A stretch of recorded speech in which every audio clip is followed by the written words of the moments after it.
Hey, what's up friends? Today I'm going to be showing you guys my Spanish notebook and how I take notes.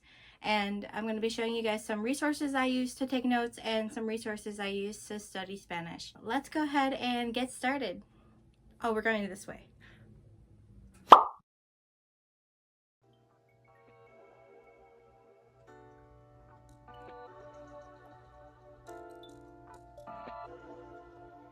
Okay, so I'm going to show you guys, oh, you can see me a little bit. Hi.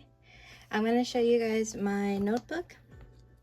It is a Tool notebook. I really like Tool, especially because in the notebook you could peel off the pages and move them around. So for instance, over here I have the preterite tense, and I didn't do the imperfect tense for like a while. So like this is, it says May 14th, and then I didn't do imperfect until August 6th, but I was able to put it right after the imperfect because I'm able to move the pages around. So that's just a little thing that I like about this notebook.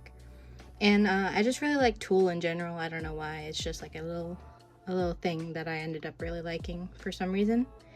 But anyways, I'm going to show you guys kind of the setup of how I write my notes because you were interested. So how I write my notes is, of course, I pick a color scheme. No particular color really matters, but I like to stick with one color per topic.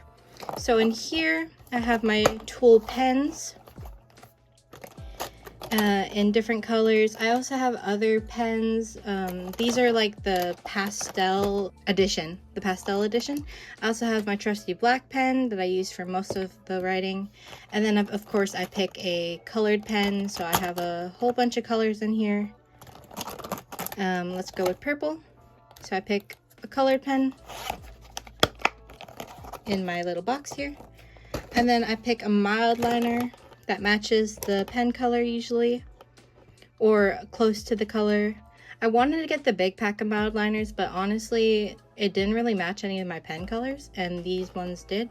So I decided to just go with this one. So we're gonna go ahead and pick the purple mild liner. I like mild liners because it comes with this side, and it comes with a fine point, the chiseled and fine point, and they're not too loud, which I really like.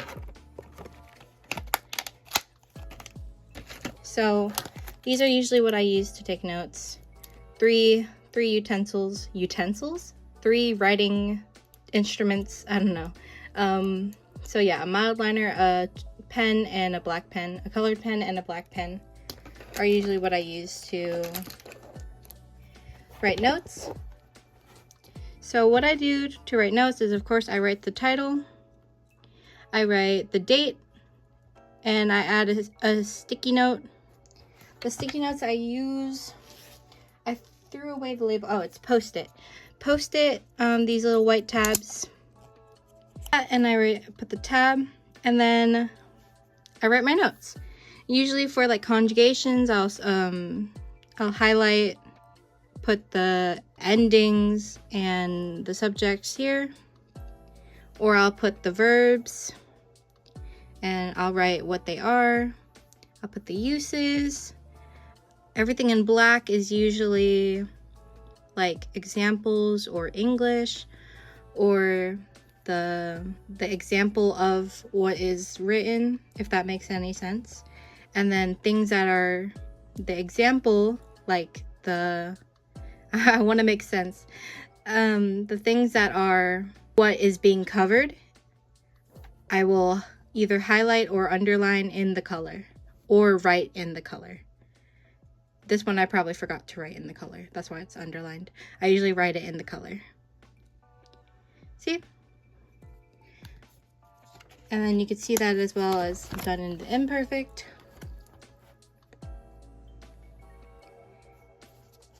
Oh, and the preterite is kind of different because there's so much to it. Oh, I kind of skipped or did it differently here and wrote it in purple. It kind of depends. You just kind of, sometimes it's different. And then here I actually have my preterite triggers and imperfect triggers. and I wrote them in little memo pads. Sometimes I have a little fun with it, just like in here. I have my fui versus era, and it should be, estaba versus estuvo, which I also wrote on little memo pads. And then I have here ser versus estar in memo pads, and preterite and imperfect era, estaba, fui, estuvo in little memo pads as well. So sometimes I use memo pads, sometimes I just write on the paper. I have por versus para here, written the same way, where I use the color to write what is the example. So like the recipients, para is used for the recipients here. Usually for my examples, I only write in Spanish. I don't write a translation because I'm at the level where I usually understand the sentences. But when I was a beginner, which I don't have my beginner notebook, but when I was a beginner, I did used to write the examples in English, the translations. I have que, because when I used to write, this was, I wrote this in May 25th, so this was a little bit in the beginning of my second time studying. I used to mess up the word que a lot, so I wrote that. And then here's like a whole thing of estar, because it kind of just broke down verbs in general. So here's like a whole thing of estar.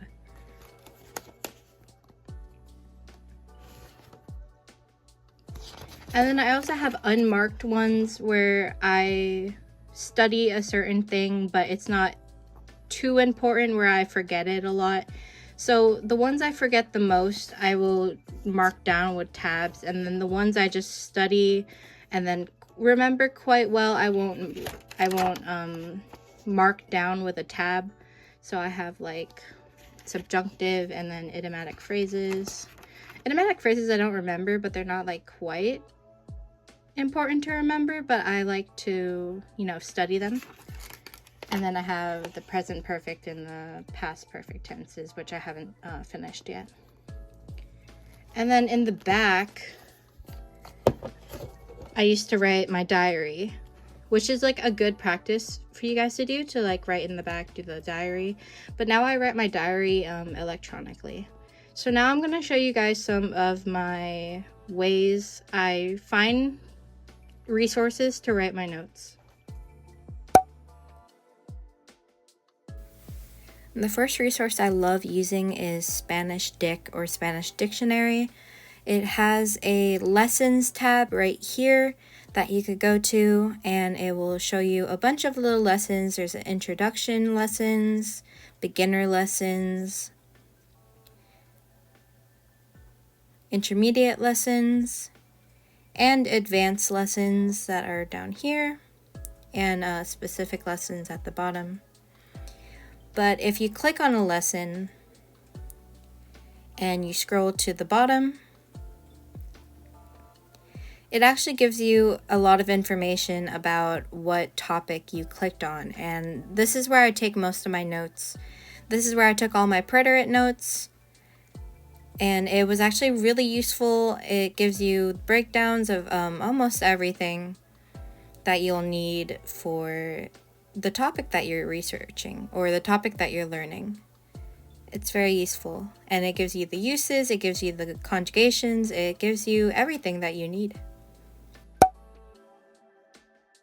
So this Spanish grammar book, this is the intermediate one because I'm more towards intermediate. This Spanish grammar book is intermediate because I'm more towards intermediate grammar now. You could totally get the beginner one if you're more towards beginner grammar, but I use the intermediate one. It has great notes for grammar concepts. So let's turn to a random one.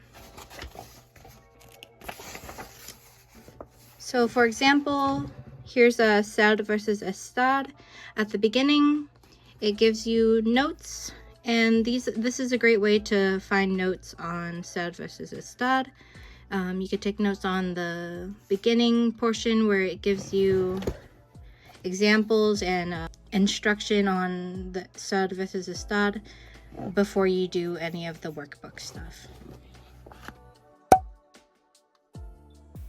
Continuing on taking notes, YouTube is a great place to find instruction or help on any topic. So here I searched fui versus era versus estaba versus estuve, and of course there was plenty of videos. This is a YouTube channel that I have used a lot, Hola Spanish.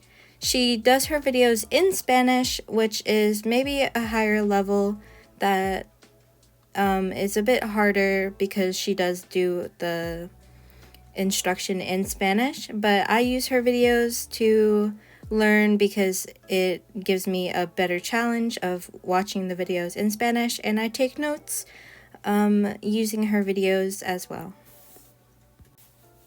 Aside from taking notes, some comprehensional input helping YouTube channels are some like Dreaming Spanish, which I have pulled up right here, which for some reason I'm not subscribed to.